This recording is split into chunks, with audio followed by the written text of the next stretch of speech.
Yes, I do. We have, my husband comes here all the time. I think he's the one that started, first came to Dr. Morad.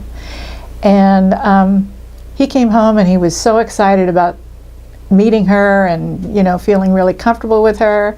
He said, I should go. I thought, oh, the dentist? Okay, I'll go. If she's that great, I'll go.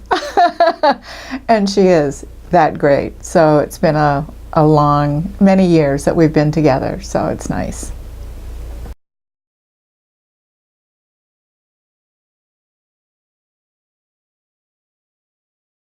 Oh, I would tell them that it's the best dentist I've been to. Well, it's the care, you know, very gentle, talk to you, explains things to you.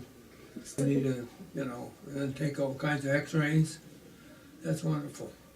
Where the other dentists I've gone to years ago, they just come in, sit down, clean your teeth, and go.